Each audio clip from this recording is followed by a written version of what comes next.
Today on Locked On Canadiens, it is day one of the Martin St. Louis era. We are up in our feelings about it for very many reasons, and we have the Friday mailbag as always. You're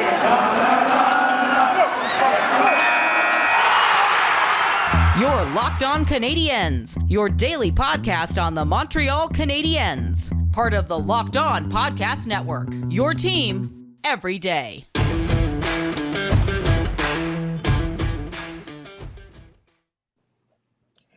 Hi, everyone, and welcome to episode 551 of Locked On Canadiens, your first listen of the day. We are free and available wherever you get your podcasts and also on YouTube. My name is Laura Saba. I'm one of your hosts, and I'm joined as always by Scott Matla, my wonderful co-host. Scott, I don't know if you are as elated and emotional about this as I am, but I feel like the first day of Martin St. Louis' tenure in Montreal has gone off to a great start so far. He has said a lot of very, I think, important and smart things. And there's some people going, it took Martin St. Louis to tell the defense to play man defense. And apparently so. My whole thing with that is he said a lot of really smart things, a lot of things that I really like to hear.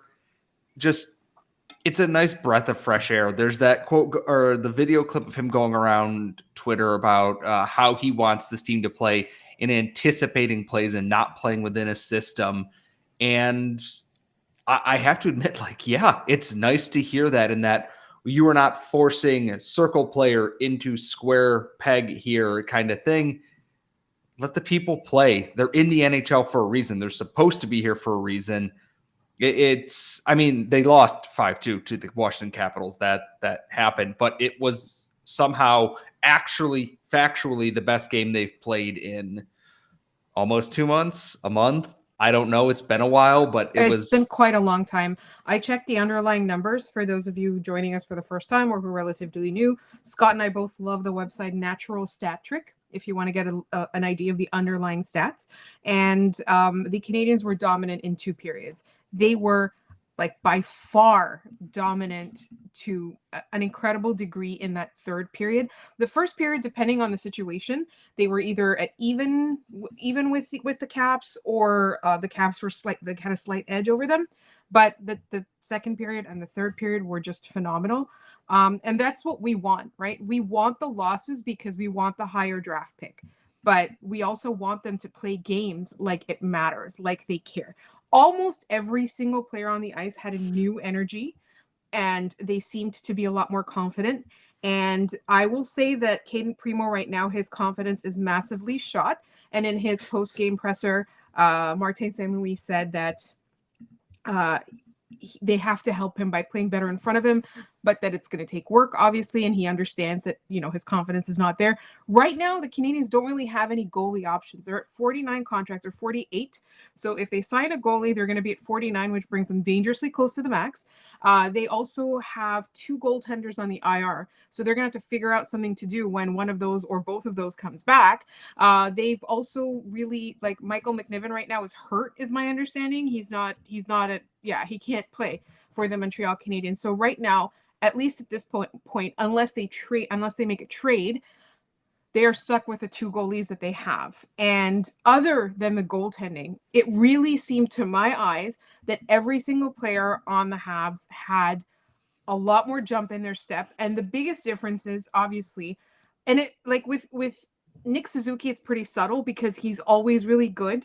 He's always solid. He's always playing really, really intelligently. But tonight, he seemed to have a little bit extra from that. Cole Caulfield obviously looks like an entirely different player. He scored 2 goals, one of which was obviously waved off or called off after review. But he seems like a new player. Jeff Petrie, to me, I didn't see that much of an improvement. I did see that, I did yell at my TV, "Get it together, Jeff," for F's sake, multiple times, which I've been doing all season. So he was really the only one. I saw Lehkonen seemed to have this extra speed to him. It was incredible.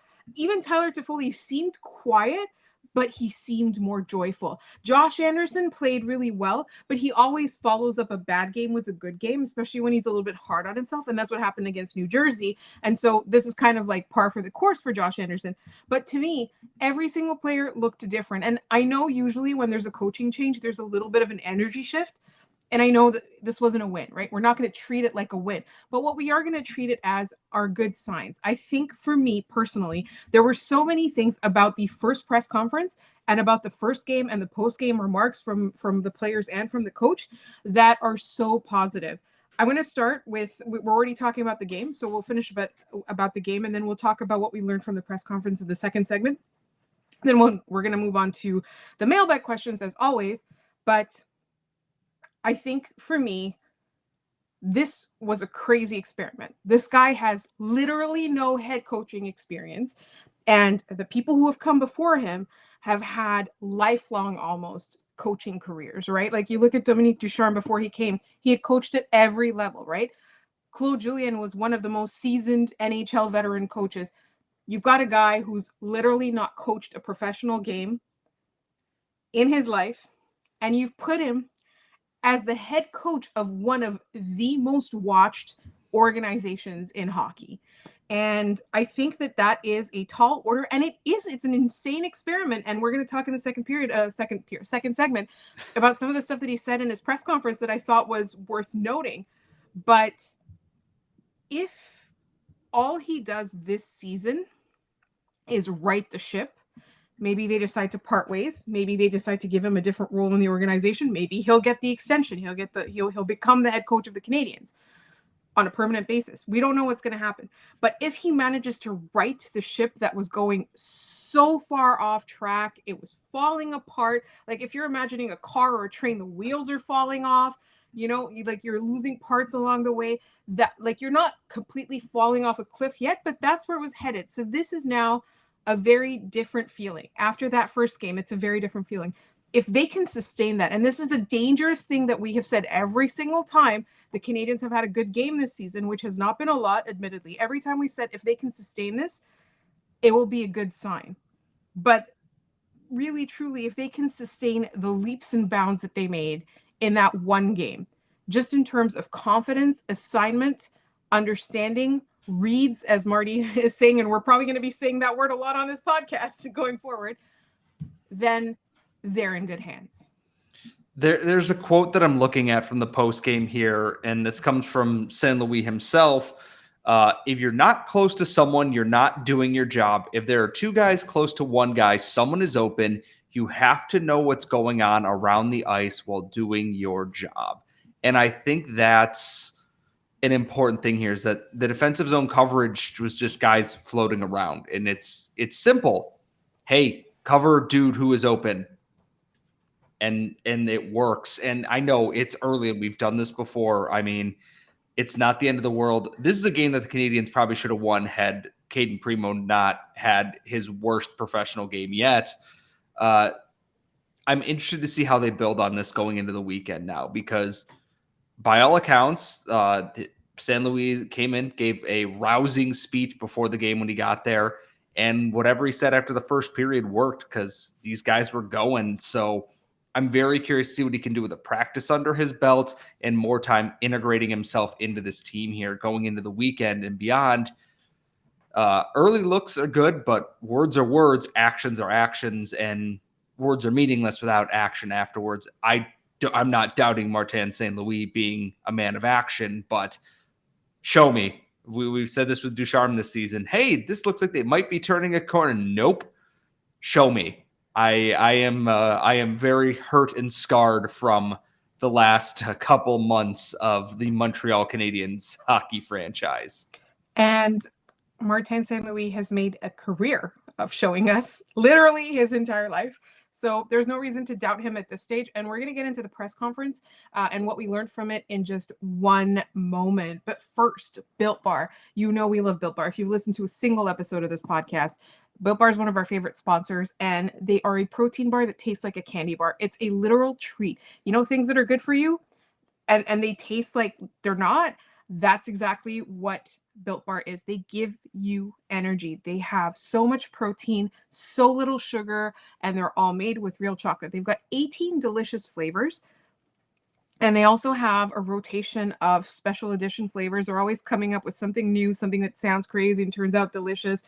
My personal favorite is whenever I see the coconut brownie chunk coming back, and they always have something special on there. They also have a lot of other things that will help you fuel your day. If you're going on a hike, it's a good idea. If you're like me, you don't have breakfast, that's not a good idea. You need your energy. So I will have a Built Bar in the middle of the day. Sometimes you'll need a pick-me-up. They're literally so versatile. We love Built Bar so much, and we want you to love Built Bar. So go to built.com and enter promo code LOCKED15 to get 15% off your order and try Built Bar and see what we're talking about.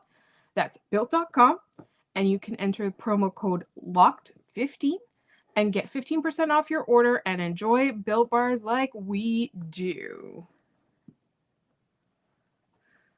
Thanks again for making Locked On Canadiens your first listen every day. But make sure to check out Olympic Hockey Daily, presented by Locked On NHL, a bonus podcast covering all the action in Beijing. You can find it in the Locked On NHL podcast feed.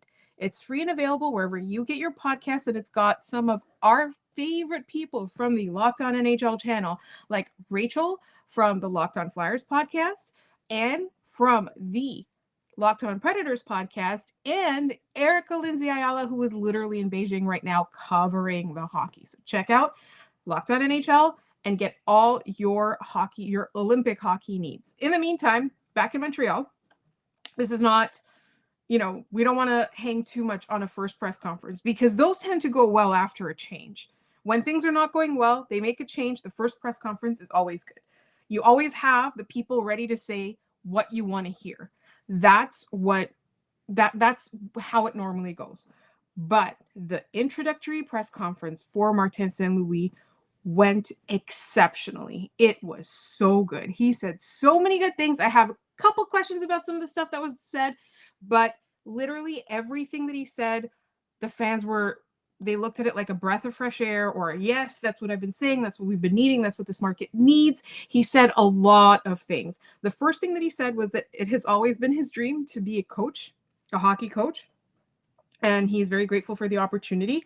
I think that, everybody on that press conference, on that podium there, Jeff Gorton was there, Kent Hughes was there. They talked about the process and all that.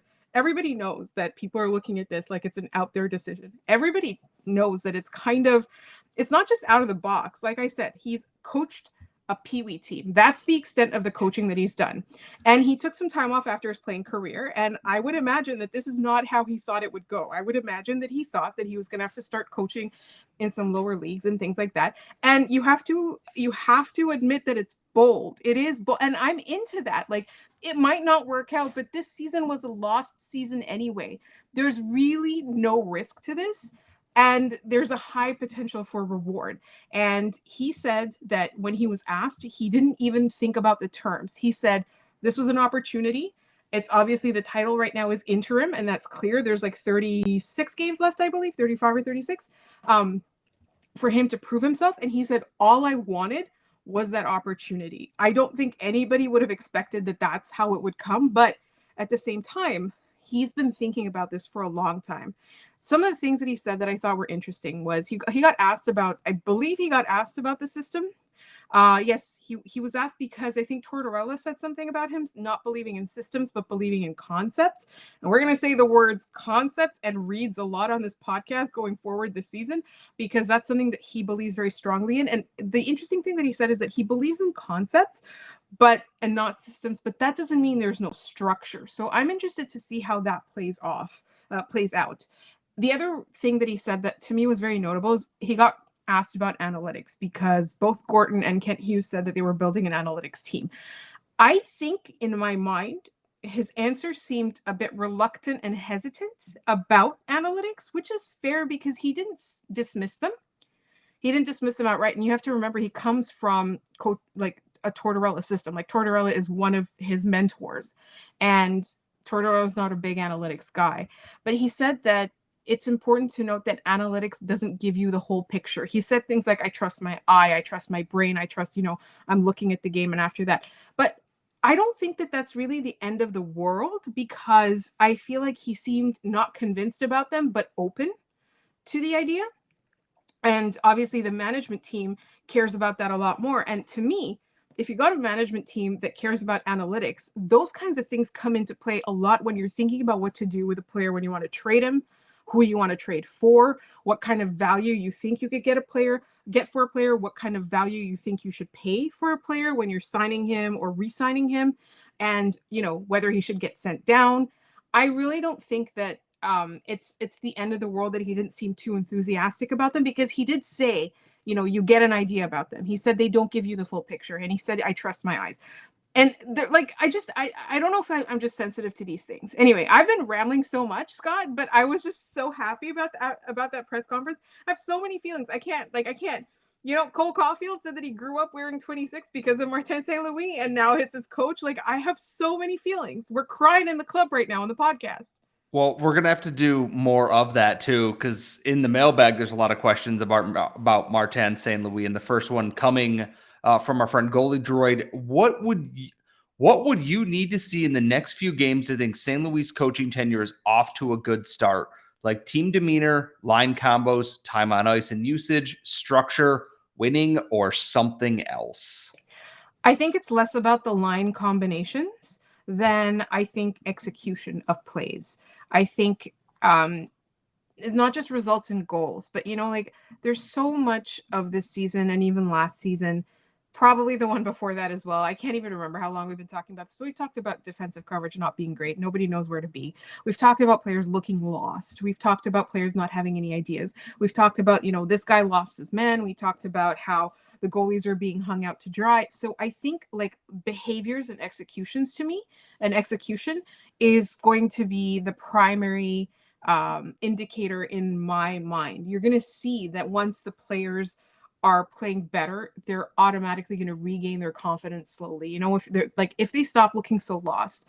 I think line combinations is not necessarily the indicator, but time on ice definitely is. I think if you have players that are clearly playing well, both with the eye test and on the stat sheet, and you're playing them 8 minutes a night, and you're playing some other guy 14 minutes a night who has not been playing well for an entire season, that's the problem to me. So that's, to me, the indicator. Less line combinations, I think. And I looked at the numbers tonight, and Caulfield, Paling, and Armia played the least at 5-on-5 among forwards, but they were good. And at the same time, this is also a team that hasn't had a practice with their new head coach, and they just kind of rolled with what was their last game, and it worked. And I'm hopeful that St. Louis looks at this game and goes, that line was flying out there. Something is clicking there. Keep that together, bump their ice time within reason. You don't want to overplay them, and I think that's a big thing.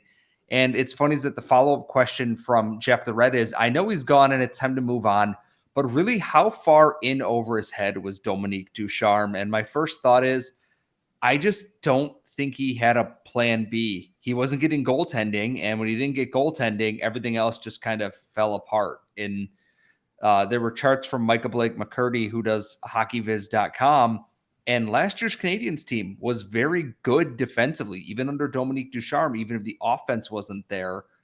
This year, when he didn't get goaltending, it all kind of fell apart. And if you're relying on goaltending, we might as well have just kept Michel Therrien the entire time, because that's what that was. Yes, but it's also important to note that early in the season, they did have the goaltending. Jake Allen was playing lights out. He had the occasional burnout game, but he was playing really well, and the Canadiens were still losing badly.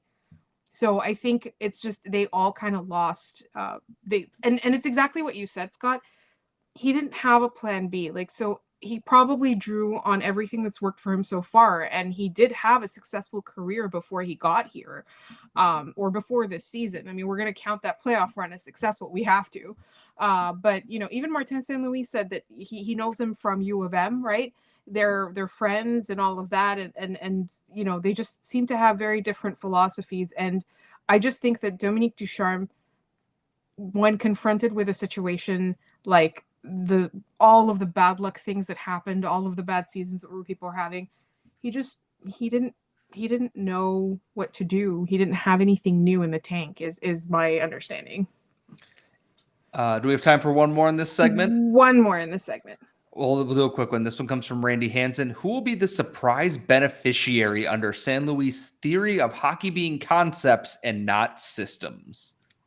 I think it's going to be Nick Suzuki. Everyone's going to point to Cole Caulfield, which is a fair guess. I think it's going to be Nick Suzuki because he's got hockey intelligence. He's got ideas. He's very cerebral. And Martin St. Louis seems like a cerebral guy. I'm going to go with Alexander Romanov because it's a, hey, you need to be covering a guy. Don't do this and play to your instincts. And I think Alexander Romanov has a lot of very good offensive instincts that were neutered in a system where he was not really told what to do by whatever coaches were there. So I think he's someone I think we're going to see a lot of. He jumped up in the play a lot tonight against Washington. And I'm hopeful that, maybe he gets a goal and that confidence builds off of that too. And we're going to have the rest of our mailbag questions coming up in just one moment, but not before we tell you that BetOnline has you covered this season with more props, odds, and lines than ever before as football continues its march through the playoffs right up to the big game in a couple of days. BetOnline.net remains the best spot for all your sports scores, podcasts, and news this season. And it's not just football. BetOnline has up-to-the-minute info on pro and college hoops, NHL, boxing, UFC, along with live real-time updates of current games. Don't wait to take advantage of all the new amazing offers available for the 2022 season. BetOnline, where the game starts. All right, Scott, we've got one email question in the mailbag that I'm going to read before we get into the rest of our Twitter questions. And this one comes from Lucas. This is for Scott, but are you watching the USA game right now? So that we received the email at 9:38 this morning when Sean Farrell had this glorious assist and then just a hat trick. No big deal. I assume Laura's watching our friends up north, but Sean Farrell is having himself a game. No look assist and now a beautiful snipe, and we're only in the second period. Typically for a kid like him who's at Harvard, what's the projected trajectory? Will he see time at Laval next year if he leaves college? I don't think he's leaving college after this season because he lost a year of NCAA eligibility because of the pandemic. He went back to the USHL, won Player of the Year, and was extremely dominant, of course. And I look at this and go, he's got at least one more year in the NCAA left. He's been good this year, but it's a bit deceiving because he's had a lot of points against some bad teams, and he's been kind of held off the board against better teams, but it's a growing thing. And I haven't had a chance to watch the highlights or even the game. I was at work, unfortunately, so I was not able to view it like I would have preferred to. I think there's reason to be excited and cautiously optimistic. And it's funny is because this actually leads into a question we got from Randy Hansen as Sean Farrell with a hat trick and 2 assists against China today in his Olympic debut. Is Farrell the most gifted player in Montreal's stable, not in the NHL? And my thought to that, I'm going to defer to you. You're the expert, Scott. You're waiting for me to answer something that you are much more qualified to speak on. I still shudder to think that people consider me an expert in anything. If we're not counting Jesse Alonen, who is technically not in the NHL, and I mean that very literally technically, I think he's up there. We've talked a lot about Frederick Deschaux when we had Patrick on, and I think Matthias Norlinder is up there as well. And then just in juniors, though, alone, I think Joshua Waugh and Caden Gooley are both up there. I think Farrell has the potential highest ceiling if he can get there. He's got some development to grow into still. He's going to have to get used to a higher level of play there. It's a really good start. China's not exactly a powerhouse team, though, but as far as debuts go at the Olympic level, as of right now, Sean Farrell has 5 more points than either Connor McDavid or Austin Matthews at the Olympics. So I think that's a very important point to make on this podcast. Okay, here's a question. Do you think the next time there's an Olympics, assuming the NHLers are able to go, do you think Sean Farrell gets the call then too? If he's having one hell of an NHL career, I don't see why not. But I'm just asking. I thought of this. It's the mailbag, but I thought I threw in my own question. I mean, I think that'd be fun. I'm not counting on it because a lot can happen in 4 years. So, we have another question from Jeff the Red. The Canadiens won 13 games in the playoff last season. Will they be able to match or surpass that number for the entire season this year? Yes. God, I hope so. I really do truly hope No, so. I do think they are capable of winning 5 more games. I do There's too. There's 35 games, 36. Yeah, I mean, I think they can do it. Assuming the goaltending even remotely holds up in that time frame. From Randy Hansen, I am Jonah Hill level excited to see the Habs' new style and direction. What makes you squeal in delight like Jonah Hill and his wavy hands about these changes? That gift there. Yes. Honestly, I like that there's a new out of the box idea. It makes me really excited to see how ridiculous this could get. It could be disastrous. It could entirely, but it could also inspire the players to play better and get people back on track. So just how crazy this is the most exciting thing to me. I think it's that he's allowing players to be themselves. It's not square peg round hole. It doesn't work.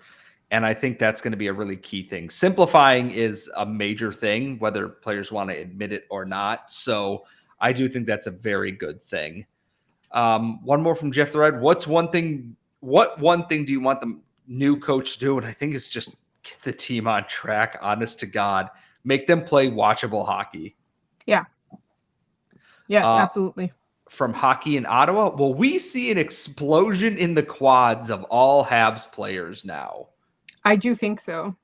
Maybe it'll be the off-season training plan for all of them. Everyone's just going to come in just tree trunked in the quads. Like they're just going to carry like large things up and down mountains all summer.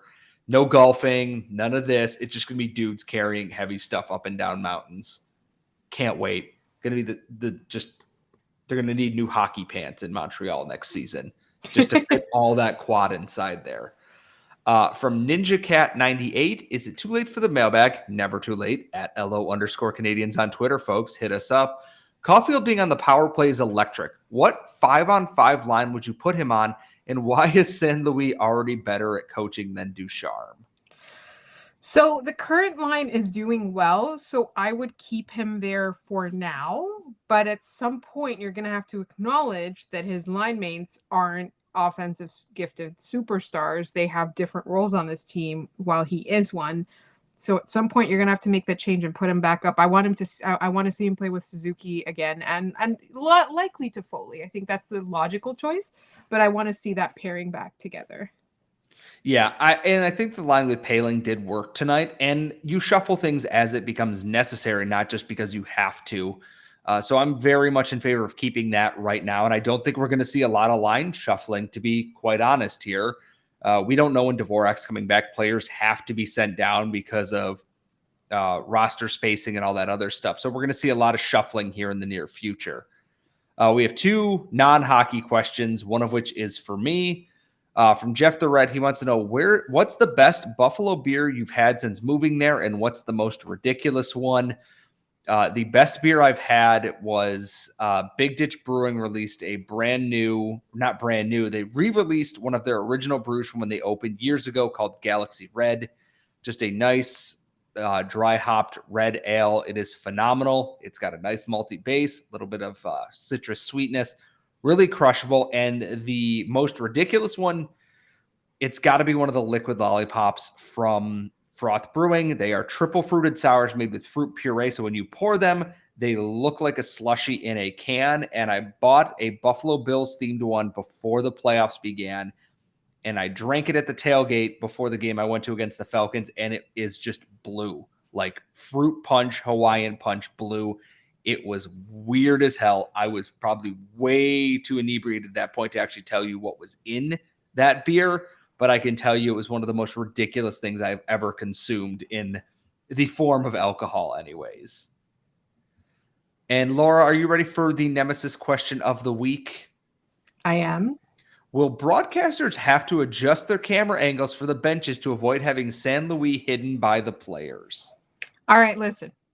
As a lifelong short person who is very pro short people, which is why I love Cole Caulfield, which is why on this podcast we came up with the be small, score goals motto, and which is why I am absolutely delighted to have one of my favorite players. Like, I literally got emotional watching that press conference, being like, Martin St. Louis is a Hab. Like, he's on this, or he's on this in the organization. So, you know, short people get it done, or whatever you want to say. I think it was kind of interesting trying to look for him on that bench. It was very glaring, the height difference. But based on tonight's game, they don't need to do too much adjusting. He's still visible over seated players. But I want to see, like, those photos from practice where, like, he's, like, skating down the ice, giving instruction to, like, Josh Anderson or something like that. I want to see that dynamic. I think it's going to be adorable. That's it for our questions, right, Scott? Yes, that is everything that was in our mailbag for this week. If you want to tweet us your mailbag questions at LO_Canadiens on Twitter, or LockedOnCanadiens@gmail.com. And if you want to follow this podcast, you can subscribe or follow wherever you get your podcasts. You can also subscribe on YouTube. Please get us to 500 subscribers, because then I have to eat something disgusting or drink something disgusting. We're going to put it to a listener vote. The listeners are going to decide. We're going to come up with some options of things that won't kill me, like that I'm not allergic to. And then you will get to decide what I do. And in the meantime, tell your friends about us if you like us. And you can find us on Twitter at LO_Canadiens. You'll find Scott on Twitter at Scott Matla. You'll find me on Twitter at The Active Stick. And please join us next week, because I'm sure my Martin St. Louis feelings are going to spill over into the next few weeks for sure. I literally cannot believe he's one of my favorite NHL players, and it's going so much better than I could possibly have hoped and expected. So please join us for what I hope is going to be a fun next few weeks. And if you like this podcast, don't forget to check out Locked On Bets, where they're absolutely killing it, and Locked On NHL, where they're doing Olympic hockey coverage. Thank you so much for listening. We will talk to you next week.